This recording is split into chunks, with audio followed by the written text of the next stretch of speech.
Welcome back to Ashtray Confessions. We got a new guest this week, Mr. Brent Fox. How's it going? Good so far. Good. Ready to hang out, drink a few cups, and have a good time tonight. Got my Powerade here. Yeah. Well, Brent's from the same hometown as us, and he's got a pretty cool story. We'll lead her off with anything, Brent.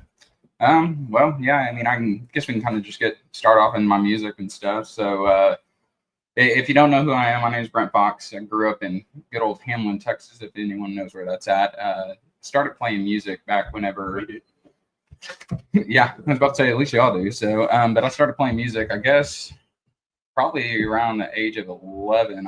And my sister actually got this little Ibanez guitar. And whenever she had got it, she was wanting to learn how to play. Well, I think I was maybe 8 or 7 at the time whenever she first got it, and it just stayed underneath her bed. Well, one day I decided I was going to go steal it and try to learn guitar. Well, through many trials of trying to learn guitar, I finally ended up probably getting the hang of it. Probably by the time I was like 14, I'd say it's kind of whenever I actually started figuring out some actual chords and not just sitting over there playing Smoke on the Water or something, just kind of digging around on notes. And from there, I actually went and, of course, I grew up in a religious family. So mom wanted me to play in church. So I played at First Baptist Church there in Hamlin for the youth group for a good bit and learned a few other things there while playing, got a little bit better. And then I guess whenever, probably, I'd say either sophomore year or junior year, Matt, who y'all had on last week, he actually decided he wanted to play guitar. And then we had another buddy, Devin, who also is learning how to play guitar. I want to say he probably started maybe sophomore year. And so me and Devin hung out all the time. And me and Matt, of course, had been friends since we were like 10 years old. So we were always hanging out. And he decided he was going to pick up the guitar too. And so we kind of all decided, why don't we just kind of go jam around? And so we started jamming out for a little bit. And from there, we started playing few gigs here and there, not anything major, just around Hamlin. So, but we at that point, it's always fun, get to play out. And Matt, of course, y'all knew me back in high school. I was very shy. I didn't really care to play in front of people. I really don't know. It was probably Matt's determination and his willingness to kind of kick me in the rear and tell me, hey, get out there and play and sing.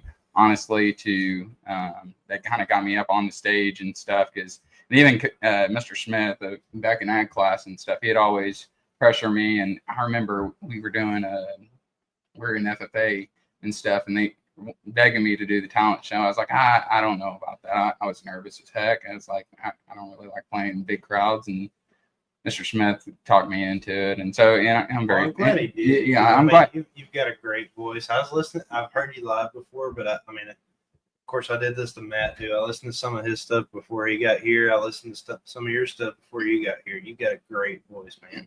Yeah. And I've seen you play live, like I said, and I'm a fan. Yeah. Well, definitely, and Mr. Smith, he always told me, Matt, to continue playing, so we did, of course, and I enjoyed it to an extent. And then I decided once I graduated high school, of course, me and Matt still stayed in touch. We've stayed in touch since we graduated, and we're both kind of doing the whole music thing. And he was up in South Plains, I was in Abilene, and I kind of quit playing, I guess, for probably a year or two, maybe out live, really, because at that point, I mean, I really wasn't playing much. I'd play in my dorm room at most, or I'd play for like little small groups, but in just, I guess, campfire settings and stuff, but really out playing in bars, I really wasn't doing it. And honestly, I didn't think I would ever get to that point of playing in bars. But of course, me and Matt, we were always, once Matt decided to move back to Abilene and stuff, and for a little bit, we always went out to this little bar called The Station. It's off in North First, and we'd play there for the good while. Normally on Wednesday nights, they'd have dollar Keystones, so that also played a role in that one. So draw it in the crowd. Yeah, that kind of drew in the crowd. So we had a crowd to play for on Wednesdays, and so Matt, one not the first time I'd actually played there, he had actually brought up his guitar. He's like, "Hey man," I think I was in my dorm room. He called me. He's like, "Hey man," he's like, I'm about to go play at this place called The Station." I think I was 20 years old at the time. I wasn't even 21, and it was a 21 and up bar, I think, at that time. And Matt just goes, "Bro, just bring in your guitar. They're not gonna." It's like, okay, so we brought in our guitar. I brought in my guitar, and I just kind of set it by the stage. And Matt said, "Here, man, get up here. You got your 1/4 inch." So I grabbed my 1/4 inch and started playing. And I guess I don't honestly remember. It's been at least 10, 12 years probably since that happened. And I remember, of course, just enjoying it. And of course, hanging out with my good buddy from high school. I mean, we didn't get to do that all the time. So those were probably the funnest shows you ever played in your life. Yeah. Those first ones back in the day. Yeah, honestly, I mean, if you think about it, like I think about like the places that I've played and the spots that I've gotten to play, and I'm super fortunate. I mean, really, at the end of the day, because there's certain places in Texas that honestly I don't think I'd ever have been and stuff. Which I've only played in Texas. I haven't went out of state to play any gigs. So. What's the furthest? I mean, have you gone down towards the coast? Or I haven't Dallas, I haven't got to the coast. The lady Blue Eyed Texas and Booking is the one that books majority of my stuff right now. She honestly takes care of me, so she's a real blessing. But I know she had mentioned to me about possibly playing down at the coast. I'm not opposed to it. It's just kind of whether, because I work a full-time job, of course. So trying to work that out with playing music sometimes isn't always feasible, unfortunately, to get some of those gigs that are a lot further away, but generally within a 3 or 4 hour area of Hamlin and stuff, I can do it. So I got to see Brent, I think it was 2 years ago. He came play at the lake where we have a spot at, and it was really good. And if you ever get a chance to go see him live, it's great. He hung out after. We all kicked back around the fire and drank beer and listened to music, or we did. He just played music, but it was a good time.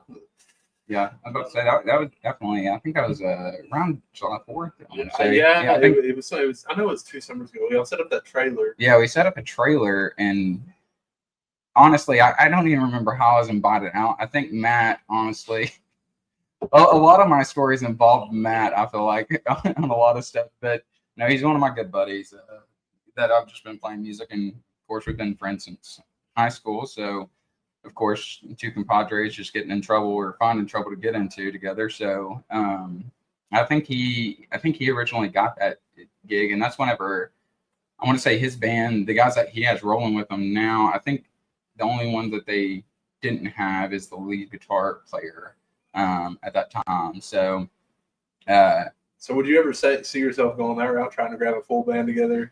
I would love to. I have, and for one thing, like I work a full-time job, so trying to find the time to practice, also finding people that are committed to doing that and stuff, it is hard and stuff. It's not easy. I mean, people who can, and there's a lot of people out there that definitely want to go play gigs, and like I'm not opposed to dream making that the full-time job, or yes and no. At times I'm like, yeah, that's all I really want to deal with, because I mean, I've worked customer service, and I'm getting older now. I think patience is dwindling. So, but playing music, unless you're just doing really bad at doing music, I mean, that's the only time I feel like you're gonna have a bad time. And honestly, I get to meet a lot of people, and that's probably the thing that I like the most is I'm very much a talker. I don't meet a stranger.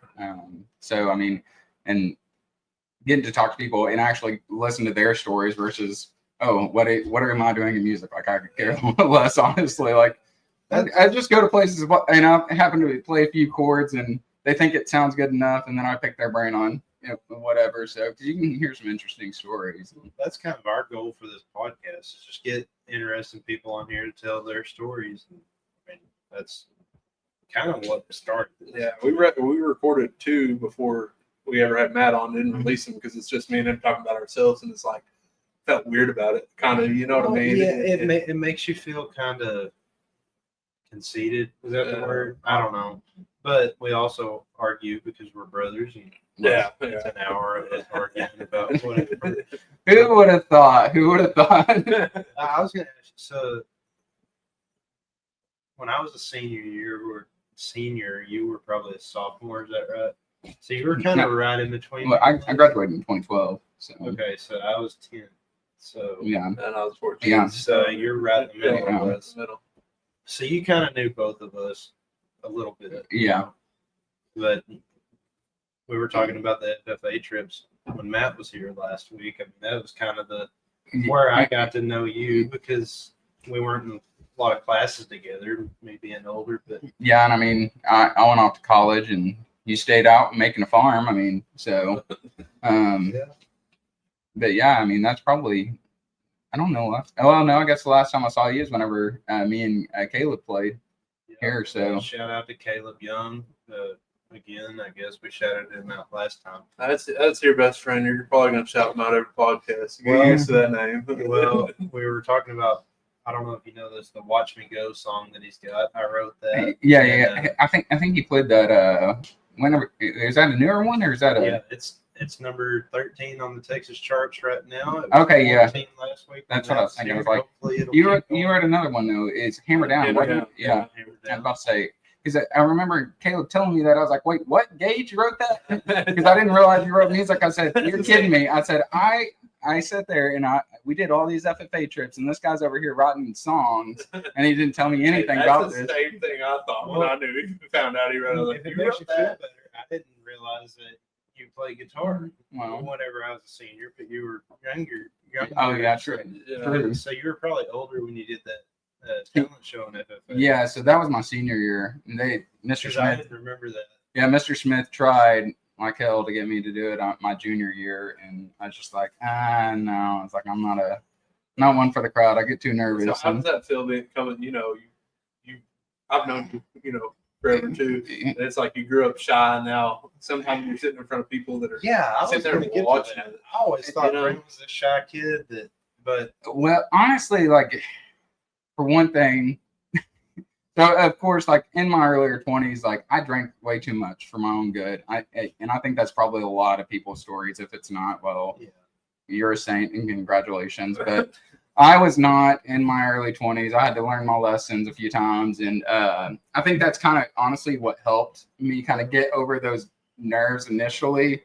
But now, like if I go to a gig, if I have a beer, it might be like one or two beers. Honestly, I don't really drink that much, and I don't even drink on the weekdays, honestly, nowadays. So it's just one of those things that I was just like, you know what? Because and I think you'd probably realize this if you're trying to run a farm, if you decided you're just gonna wake up at 7 o'clock in the morning and start drinking a crap ton of beer, do you think you'd get any of your cotton planted or any of That's right, Rose.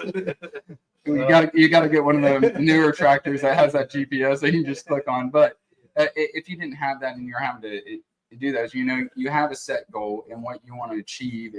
And I think that was one of the things I realized, okay, well, I'm not going to achieve these things if I keep just drinking too much to take my focus off of what I want to do in life versus, and that's unfortunately one of those hard lessons that you have to learn eventually, and know what you want in life. And Did you totally quit drinking for a while? Or? Oh yeah, I quit completely for a good bit, and then You got any advice for somebody that's wanting to quit drinking? I mean, I've got my own little problem.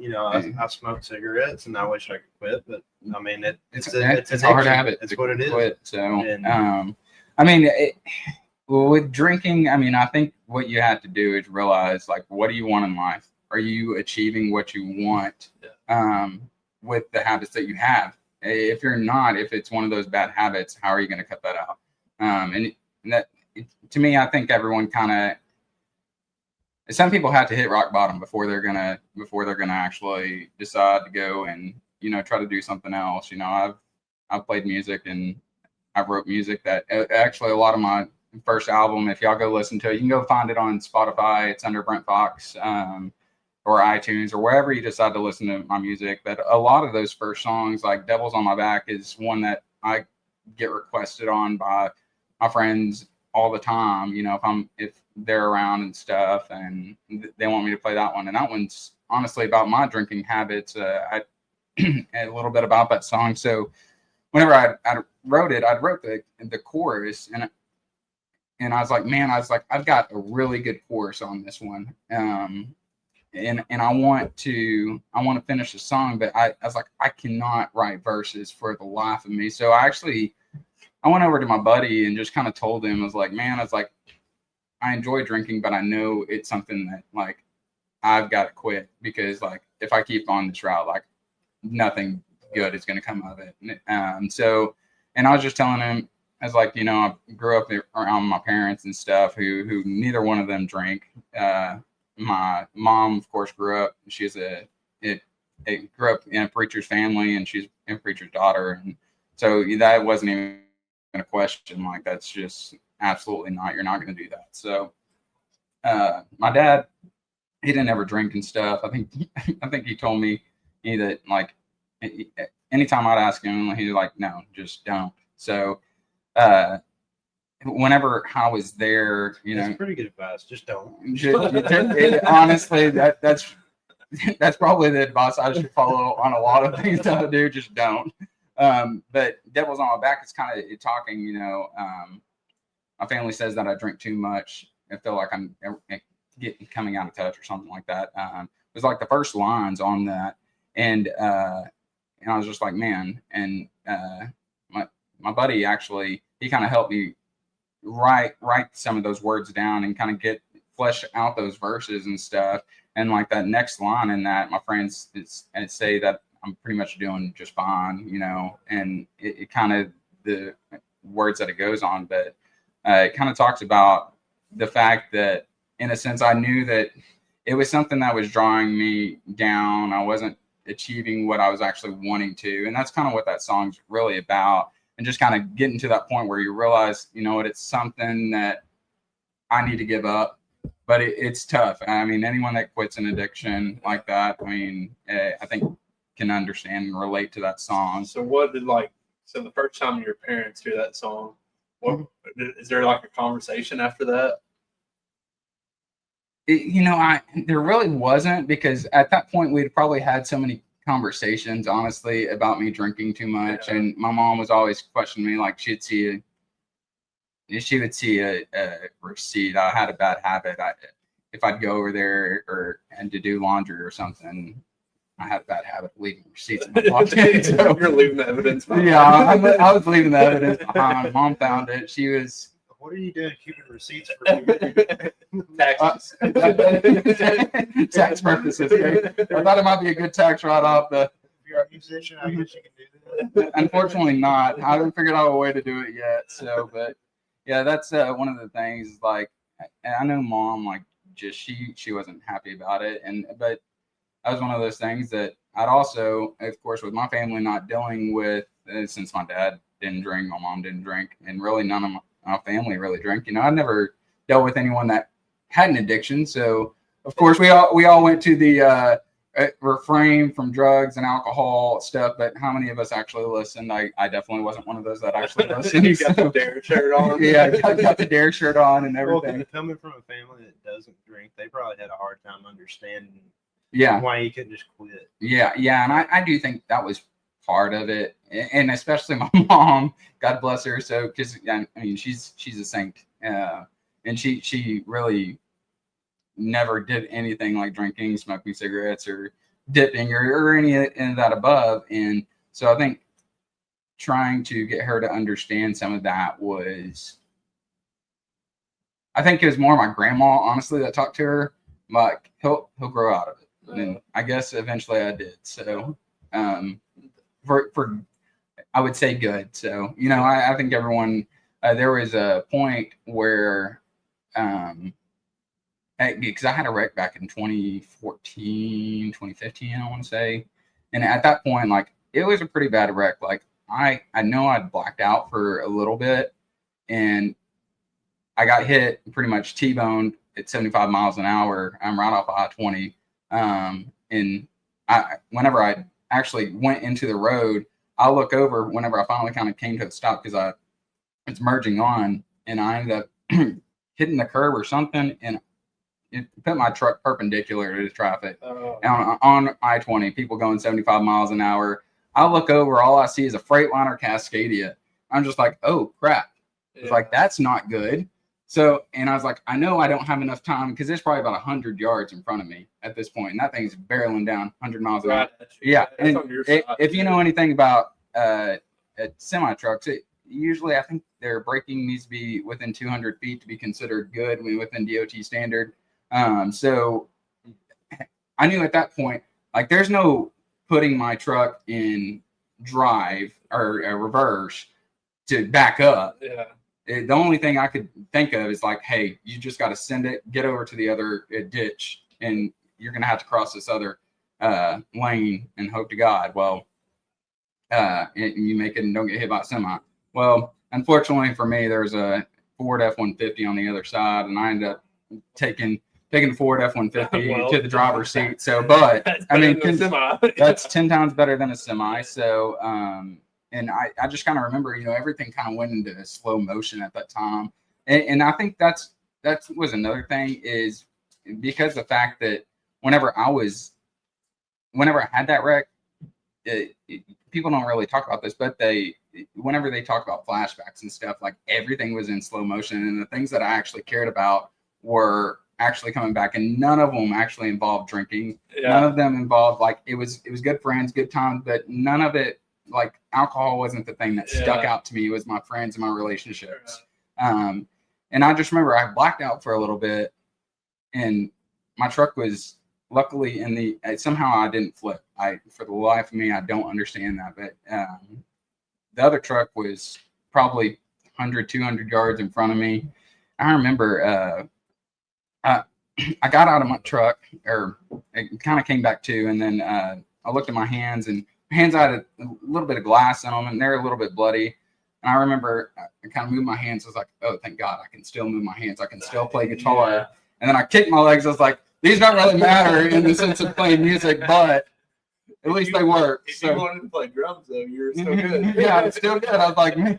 And so, and then after that, of course, I checked my neck, and I was like, okay, nothing seems to be broken, surprisingly. And I don't know why I thought about this, but I could have got out my passenger side because my passenger door was perfectly fine. My driver's side window was busted out. Glass had flown in and hit me in the face. And I just remember I got out of my truck, and I look at the other truck, and I don't see anyone getting out of it. My heart sank. And for probably a good solid minute, I thought I'd just end up killing someone. And it was around Christmas. It was Christmas Eve whenever that happened. So were you drinking at the time? No, I wasn't. I had bird flu. So that's that was the saving grace. That was the saving grace. So yeah, I ended up actually having bird flu at that time. And so and I'd been super sick for probably a week and a half at that point. And my adrenaline, of course, was rushing at that point. And my window and stuff was actually off of my driver's side door and stuff. So, but I remember I kind of started walking towards that truck thinking, what am I about to walk up on? Am I going to walk up on some guy dead in his truck, or family dead in their truck? I didn't know what was in that other truck, and it scared the heck out of me. Yeah. So, and I was sitting there thinking, as I was walking up, I was like, man, I was like, dear Lord, just please make sure he's okay. And finally, he ended up getting out of his truck probably right about as I was getting up to the truck, and he walks up to me, and he's like, hey man, you okay? I was like, yeah. Are you okay? Because I was more worried about him. It took it. I'm the one who messed up here. I'm moving around. I'm okay. He's like, and it took you a second to get out. I was like, hey, is there anyone else in your vehicle? Because I want to make sure we didn't need to call. He's like, are you for sure? He looks back at me like, are you sure you're okay? I'm like, yeah, I'm fine. He goes, man. And at this point, I wasn't just too far because we were kind of walking back towards my truck, just looking at the damage and stuff. And that's whenever he kind of told me, he's like, are you okay? And then so he walks back, and I remember I just grabbed my driver's side mirror that was completely off my truck, and somehow it was completely intact. I don't understand how, but I'll look at my face and I don't know if y'all. Oh, I'm sure you're off the ground. Yeah, I'm picking it up off the ground. So I'm sure y'all seen Braveheart, like where he has half of his face painted blue or something like that. Well, half of my face was literally just covered in blood, and I, with my adrenaline running, I didn't realize it at all how much blood I had actually coming out, and my hands and stuff at that point, they were, of course, shaking because of adrenaline, but they were just covered in blood, and I was like, am I okay actually? Now that it's wearing off, I don't know. Like, yeah, now I don't know. I see all this blood, and so like maybe I should. He's like, yeah, we should probably call 911, have them check me out. Well, of course they come and they give me the whole 9 yards. Have you been drinking? No, and they. I don't even know if they checked me for a concussion, but I'm pretty sure I had a concussion. So at that point, because I don't really know whether my head hit the glass before it shattered so or that ended up being your eye opener for not needing to drink. Another eye opener. Yeah. So I wouldn't say. Unfortunately, I was very stubborn. So I think at that point in time, I'd been drinking so much, and I didn't I really struggled with the fact because I didn't understand why God didn't just kind of take me out right there. Because honestly, I didn't feel like I deserved it. All I was doing was being an alcoholic and playing music in bars and stuff. And I didn't quite understand why I was allowed to live whenever, especially with a hit like that. You know, I was told by the fire department they're just like, yeah, it's like you're lucky and stuff. Nothing major and stuff. So we went to the hospital and they put a few stitches in my face and they put a few stitches in my hands. And I just remember after they'd cleaned me off, I was sitting there trying to move my thumb, and because right here on my thumb, I ended up actually having stitches. And well, as soon as I freaking bent it, blood squirts back in my face. And I had to ask the nurse, hey, you got another towel or something? I was playing. Sorry. Yeah, sorry. I was checking myself out again and just making sure I was okay.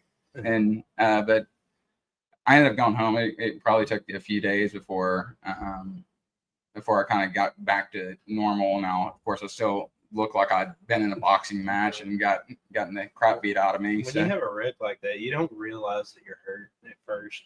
The day before my daughter turned 1, we were in a wreck.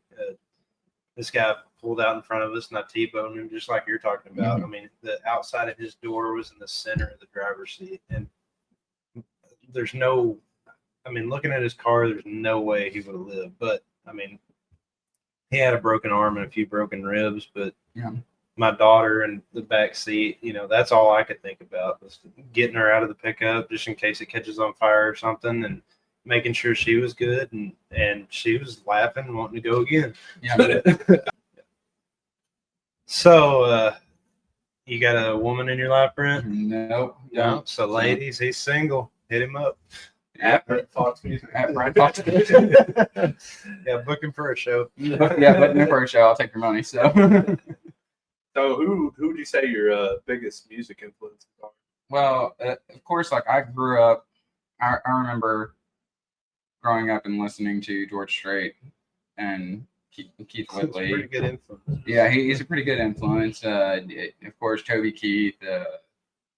Just a lot of the 90s and 80s country music, and some of it, like some of those artists and stuff, I didn't know maybe until, or I'd heard their music 1,000 times, but I never really, just because I was a little kid back then, I never really paid attention much to music until, because I honestly didn't know what kind of music I wanted to be playing until I was probably 18.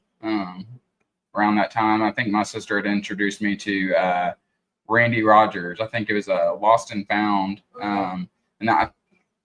It was one of Randy Rogers' songs that was one of the first songs that I actually learned how to play on guitar, just because it was a 4-chord song. So whenever we went about doing that and stuff, I mean, once I picked that up and got the hang of it, because singing and playing guitar is, you first learn how to play guitar and then you decide you're going to try to sing and play guitar, and that's like a whole nother learning curve. Trying to match that. Yes. It was fairly difficult, but you know, that's kind of where some of my music inspirations come from, like Randy Rogers, Wade Bowen, and of course Turnpike now is one of those big influences. I really enjoy listening to his music and listening to like the lyrics and stuff more so, and seeing what the heck the guy's talking about sometimes, because he's pretty good. And I always, like, if there's a song that I really like I always will look at the lyrics, and I want to see if it's not clearly understood to me, I'll go look at the lyrics and try to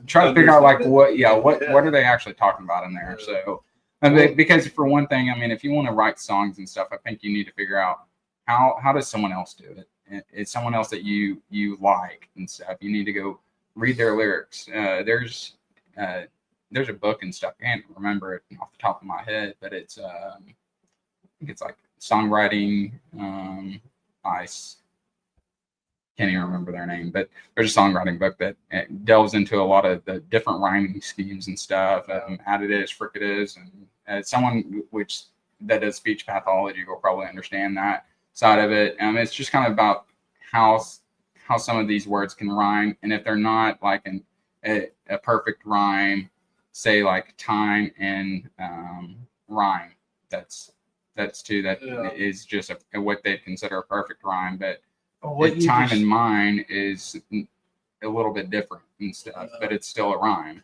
So what you just said, trying to sing and play at the same time and write and play, like whenever I write, I know what I want it to sound like, but if I go back with the guitar and try to put music to it, it's so hard to make it match up the way you want it to sound. And I'll do that like a lot of times. And like I've got a 40-hour commute and stuff every morning with work, and so a lot of times like I will sit there, and if I'm not like just listening to a podcast or listening to music, I'll probably be sitting there thinking about lyrics or thinking about just little subjects that I might want to just write about eventually. My notes I'm surprised I have not reached the cloud limit yet on that.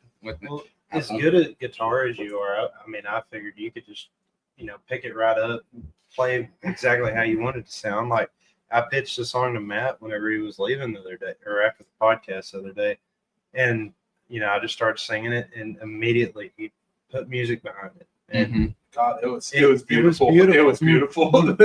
And hearing the music behind the song the way I wanted it to sound, I mean it.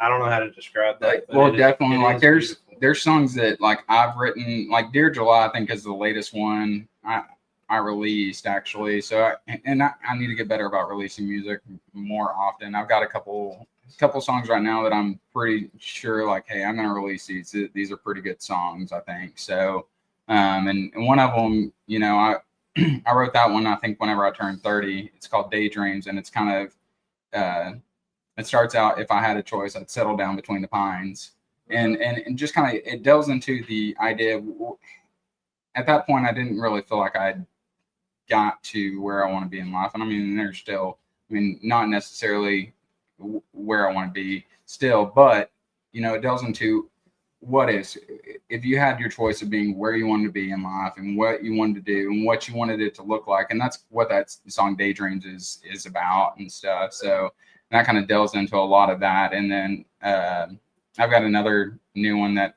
I haven't released yet. It's called Another Round. It delves into the idea of you you keep going after the same girl, and it's just the same thing over and over, and you know better, but you'll go another round. So and that's kind of what that one talks about. And I think that one's pretty good lyrically. I don't know. I've always heard from people like, hey, slow songs don't make it on the radio. So which I don't really worry about radio, because nowadays everything's kind of Spotify driven. And it's funny, you were talking about Toby Keith, like being one of your influences growing. So whenever Google became, I was always a Toby Keith guy, and Gage was always Pat Green. That was our two main, and it was like competitive. Well, whenever I got a phone, I Googled Toby Keith's net. It was like, who's better, and I was like, I Googled Toby Keith's net worth, and I Googled Pat Green's net worth, and it was like, you know what I mean? I'm gonna rather be big time, But there's a lot of meaning, like a lot of musicians. I mean, both people that we've had on here, it's more meaningful to put something out that is going to be like meaningful to people than make money off of. Yeah. Is that how you are with it? Or would you rather touch people or make money off of it? And so actually, Devil's on My Back, I actually sold that song to another artist. Now, I don't know the veracity of the story, but I do believe. How do you sell a song? I need to figure out how to do that. Well, honestly, so the guy that I went and recorded with, he just kind of said, hey, I've got this guy. He's wanting to record your song. And I've had this actually. Devil's on My Back has been recorded. I know by one artist, and I think someone else was going to pick it up. But I don't think You that have a percentage deal, or like here's 10 Yeah, grand? well, you can either do a payout like at the beginning, or you can do royalties off of it. Honestly, I think why you don't get a lump sum right in the beginning, I think it's probably, and I haven't made a crap ton off of it. Don't get me wrong. So, but I don't even know if I made a dime honestly out of that. But someone else was playing my song, and that's just to me. I wasn't really too worried. I'm never worried too much about the money aspect of it, because I think it's more about sharing your experience. And that song was a good song and something that did mean a lot to me. And he kind of dealt with a lot of the same issues, so he really wanted to record it. So I was like, you know what, yeah, go ahead, man. Yeah. So it's like if you're dealing with that, like, so if that song made it crazy big, would you have the same feelings about it? Like, man, I didn't deserve anything from that, even though I recorded it, wrote it first. You know, maybe yeah. I mean, yes, there'd be that extent. Like, if I didn't make $1 million off of it, like, yeah, I wouldn't be too concerned about it. But if someone was recording it, yeah, of course, like any other person, you know, I don't want what's kind of due to me. But honestly, with the music industry nowadays, I mean, good luck. Yeah. So that's all I got to tell you. So if somebody wanted to book you for something, and then you're like money wise, this doesn't make sense to go to this, but I really enjoy going to do this. Are you still going to go do it? You know, like if you absolutely. So there's a lot of gigs that, you know, they might not pay. It might not even pay, honestly, for me to stay in a hotel and go down there gas wise and stuff, just to do the trip and longevity of the trip. But I just enjoy going to new places because, you know, it's a new experience, and that you've got to look at it. And you know what, if that ends up leading you, because you never know who's also going to be there. You can be playing in some of the smallest places, and hey, this person might really like you and they want to book you for another gig. Well, guess what? That got you to another gig. Yeah. So and that it doesn't always happen. Sometimes you're just playing and people enjoy it, and that's it. Or you play really good for 2 hours, or even if you're bad. I mean, I honestly don't know. Sometimes, like, you can play as the best that you can play sometimes, and just people won't want to listen, and that's fine. You know, I don't really worry about that, because I do it because I enjoy it, not because I'm trying to seek out fame and fortune. Because honestly, I mean, if you listen to, I was just listening to Aaron Lewis on Tucker Carlson's podcast, and he was talking about the music industry and about how he doesn't really worry about being played on the radio. He doesn't get played on the country radio, and I mean, he switched over, but he's got a lot of good songs, you know, if you listen to him. And I used to when he was in the band Everlast, that was like, we used to listen to that every time we golfed. I loved Aaron Lewis for so long, but now that you're saying that, I cannot think of the last time I heard him just pop up. You know what I mean? Yeah. And politics probably has a lot to do with that. I would say probably so. Yeah. Unfortunately, I guess he sings a lot of. You said the naughty words, then you're SOL. So he's very one way, and it's usually not the right way. Than music or any type of media industry. Which I get to an extent, because you don't want to be too controversial, but I mean, there's things that you have to stand up for. I mean, well, now that podcasts are such a big thing, the right side of the aisle actually has a voice now. Yeah. When, 10 years ago, nobody was listening to podcasts. The right didn't have a voice. Well, and you see now, I mean, Elon Musk bought Twitter. I mean, there's a lot of things that you couldn't say in Facebook and Twitter. I mean, they banned Donald Trump on every single one of those social media apps, and then he had to set up his own social media app. And But now, I mean, Twitter is bought out by Elon Musk, and you can. We're actually talking about the jab, which I said the other word on a clip on Instagram, and it got demonetized, and you could not boost it. Yeah. That was 2 weeks ago. Yeah, which is crazy to me. And we're not anybody. I mean, we have, we could get 3,000 views, but we don't have 100 followers. Yeah, I mean, it's like so all the other videos that we put on Instagram had like 2,000 plus views, and this one had 200. Yeah, just from Blaze talking about the jab. Yeah, and which is crazy. And it says like whenever I go to click on it to look who's viewed it, whatever, it says demonetized. I'm like, and I said in that video, I said you cannot say that name because he said the name of the disease that the jab was for. I'm trying to be careful here. Yeah. Well, that's one of the things you just kind of got to mind your P's and Q's nowadays. If you want to make a podcast, unfortunately, there's another person that I saw the other day. He posted something about everyone and their mothers is starting a podcast. It's like, hey, we got to ban podcast equipment and stuff, or start doing background checks before you can get podcast equipment. I thought that was funny, but no, I mean, get back on the music thing. Really, I sit around and a lot of times, I don't write daily. I'm not as committed as I probably should be, honestly, to songwriting, and it's not that I don't enjoy it, but I've always found like I've got a song called Lord Forgive Me, and that one's kind of loosely based off of my grandpa. He struggled with cancer in his latter days, and I didn't at that time, I don't think he went to church a whole lot. I know at least whenever I was around, unless they were coming down, and sometimes they'd go to church with us, but once he passed away, I kind of questioned, where's my grandpa going? He's the first relative, of course, that I lost that was super close to me. And I was struggling on how to handle that. So that song's kind of loosely based off of him. And I wrote that it probably took me 30 minutes to write, honestly. Really? And it's probably, I would say, as far as one of the more emotional songs, that's probably one of the most emotional songs that I've written, just because, it deals in something that was super close to me. And it talks about,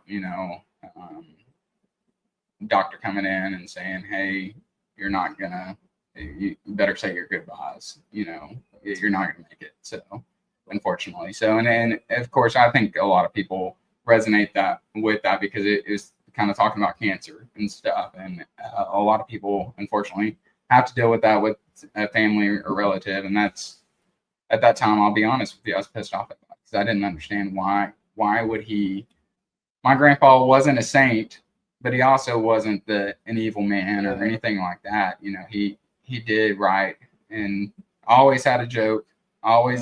My mom tells me I remind her a lot of my grandpa because I don't meet a stranger either. And I talk a lot, but for the most part, it just kind of depends on the day, probably. So I think that has a lot to do with faith, though, is all the ups and downs that you're going to experience in your life. And that's your faith testament, kind of, sticking with, this is what, you know what I mean? That's the faith part of religion and all. I do think that is one thing that I know growing up in a Christian family and stuff, I didn't consider it just because it's just kind of one of those things that I went through the motions with, and it was something I always grew up with. I was like, okay, whatever, I go to church, I'm going to go to heaven. Well, do you believe in God, and do you have a relationship with Christ? That's really what people, I think, need to understand is like, you can go through the motions, but you need to have a relationship with Christ. You can not go to church and go to heaven. I go to church every now and then, and it's not like I don't ever go to church. It's a lot of conversations I've had is, I get my peace when I'm alone. That's when I talk to God. Everything else like that, you know what I mean? Yeah. It's like I don't need that. I don't need the. The worship aspect of church is great for me. Yeah. I get that part of it, but the other parts, it's like, you're I'm ADHD. I'm getting distracted by a kid screaming over here. Somebody dancing over there. Somebody throwing their arms up. I do better by myself. Yeah. But at the same time, Eh. what people push is that church family, the body of Christ, which is Right. the church. Yeah. And that's something that you're supposed to experience. You're Yeah. supposed to, But at the same time, as long as if you have the greatest relationship with everybody in the church and you don't believe Jesus Christ is your Savior, you're not going to heaven. Mhm. well, If you have no relationship and you believe Jesus Christ is your Well, Savior, you're going to heaven. one of the things I will tell you, because I actually had a roommate in college who we had the same discussion multiple times, and I actually was on his side for a good long while.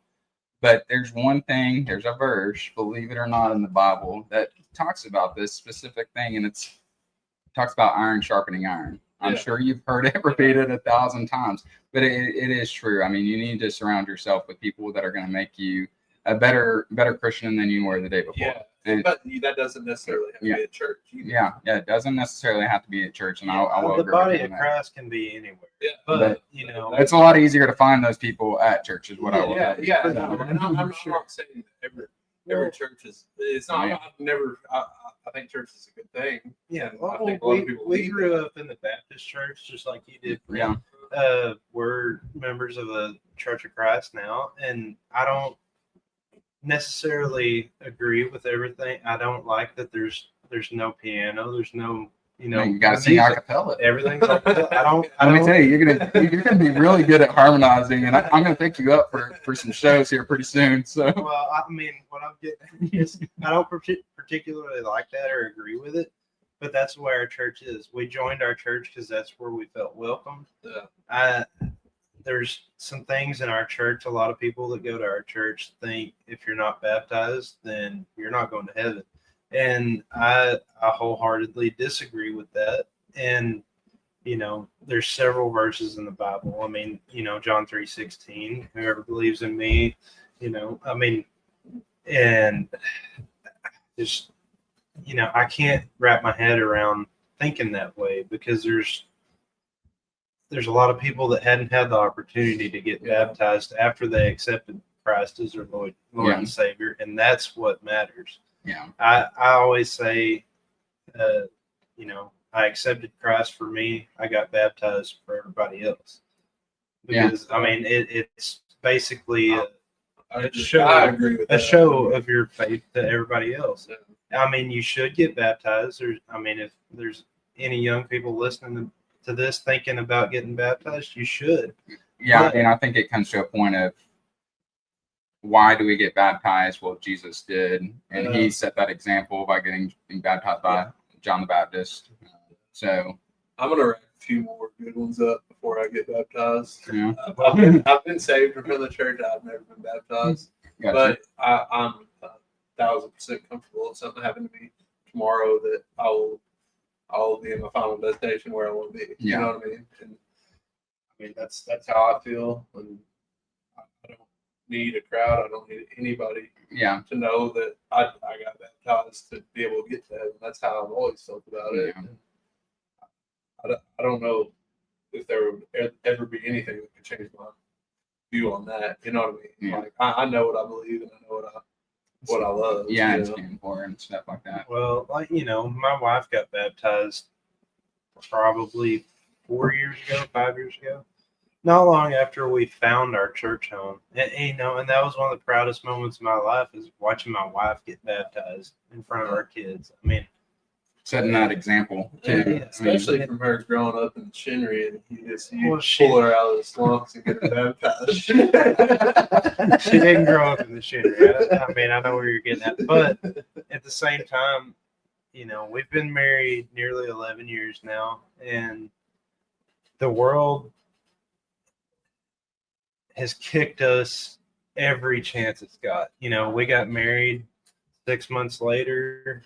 Her biological mom dies, and then 2020, her adoptive mom, her grandmother, but that was mom to her.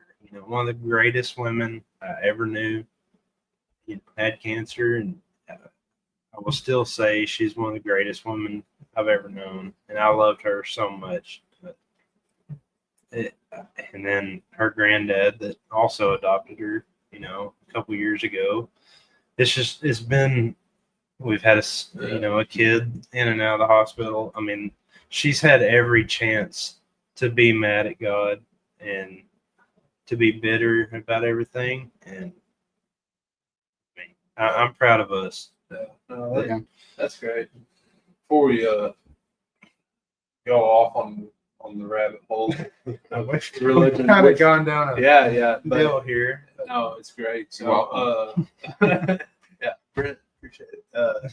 So this is, I want to start doing this every podcast. This is a question just for Brent. What is your ashtray confession?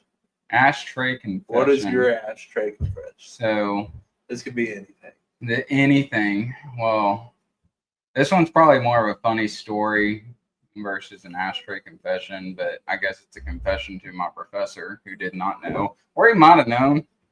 Might have been very obvious. So whenever I was in my in college over there at Hardin Simmons, at that point in time, I'd played a residency over where Hef's now is in the mall and stuff. It used to be Chelsea's, and this is before they expanded and made that big old stage on the side. And I'd go play there every Wednesday night. I had a residency there for probably a year or so.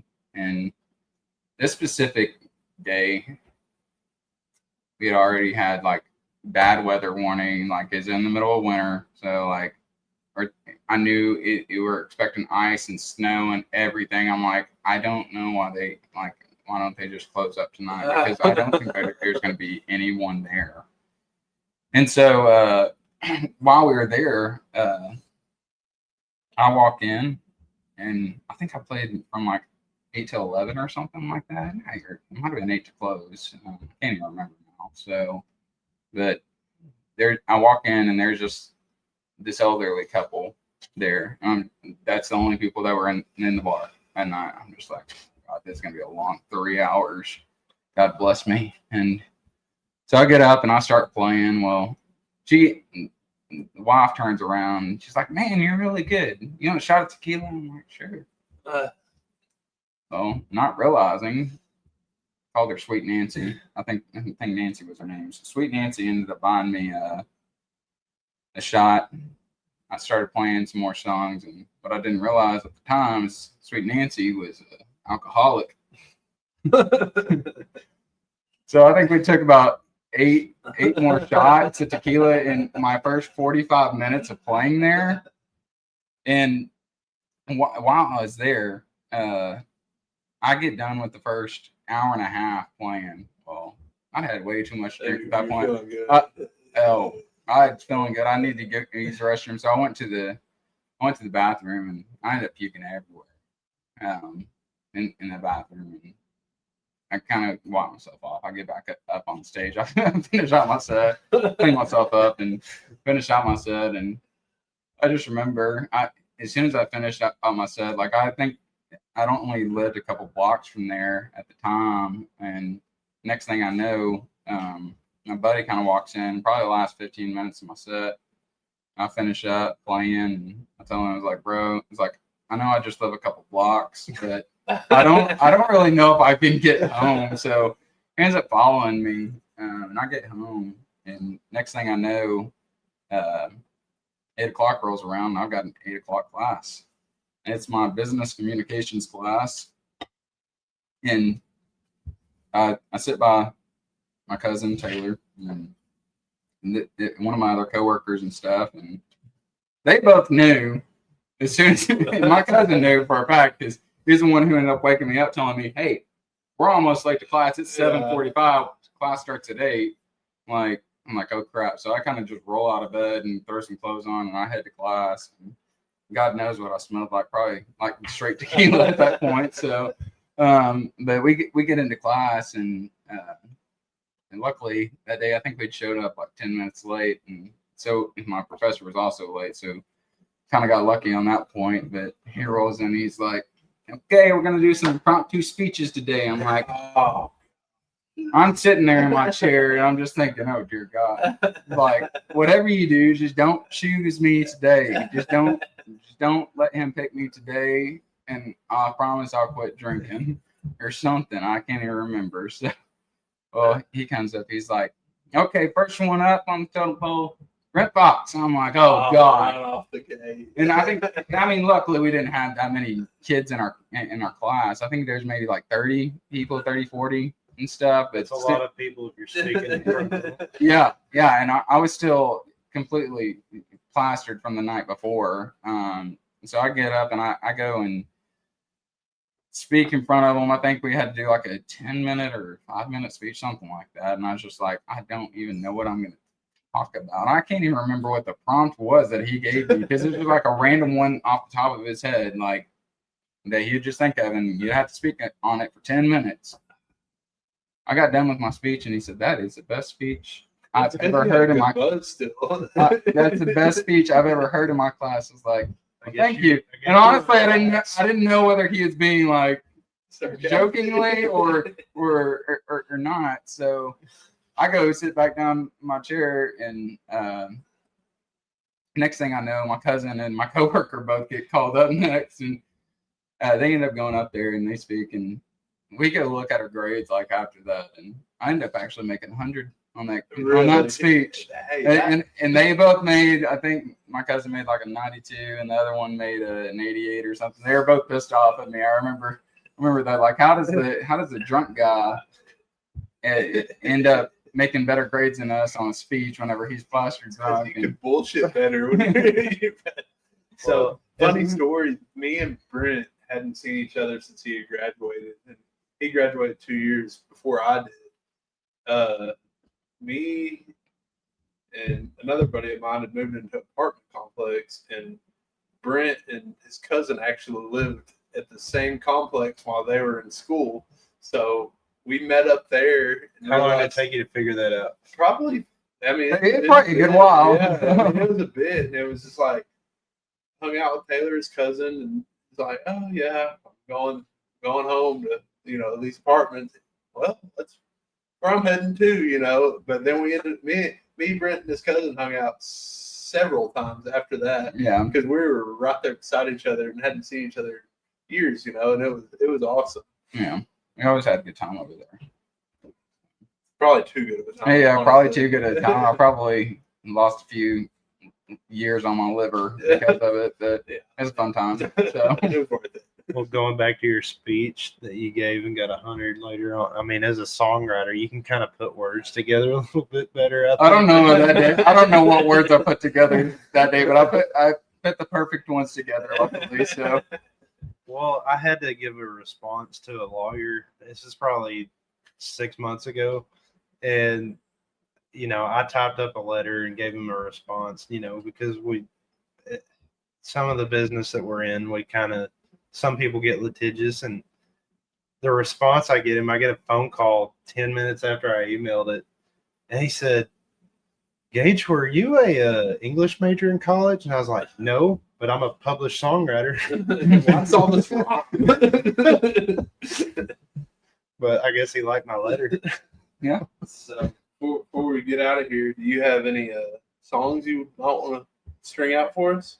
Yeah, I was about to say, my play or yeah. Before you depart, that's not. Yes, I sure will. So this song's actually one I haven't even played it for really anything on the internet yet. I've played it at a few bars and stuff, and at a few of my gigs. But this one's called Another Round. I think I spoke to you about it a little bit earlier in the podcast. But this one's called Another Round. I hope you guys enjoy it.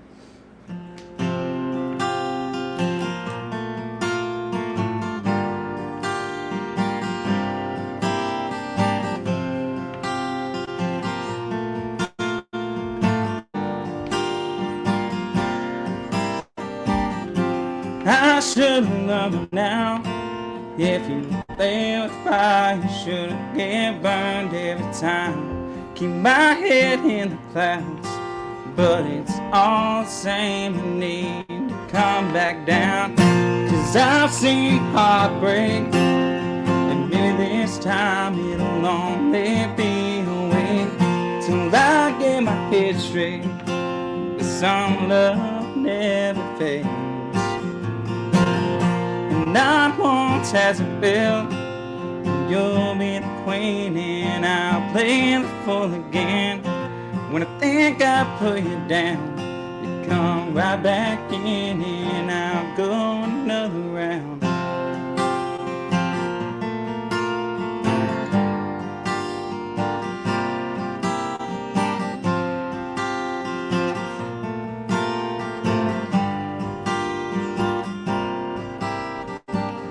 My heart's like a broken down.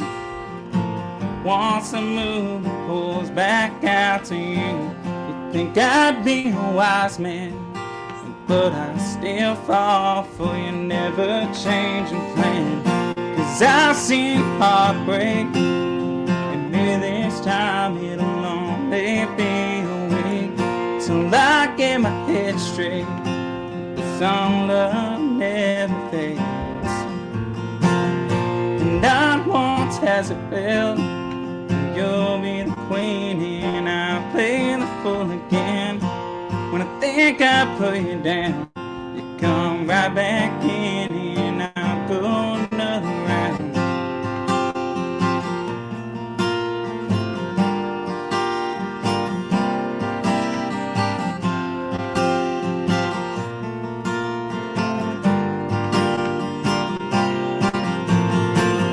'Cause I've seen heartbreak, and maybe this time it'll only be a week till I get my head straight. But some love never fades, and not once has it failed. You'll be the queen and I'll play the fool again. When I think I put you down, you come right back in and I'll go another round.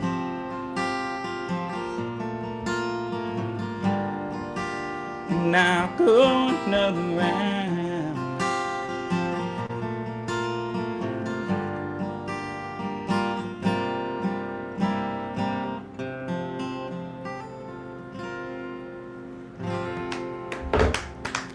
Thank you guys. Yes, sir. That was great. We appreciate you so much for coming on. Oh, thanks for having me, man. Really appreciate it. Yes, sir. We'll definitely have you back again. Thanks for watching, you guys. And we'll see you next time. Yep, this is Ashtray Confessions.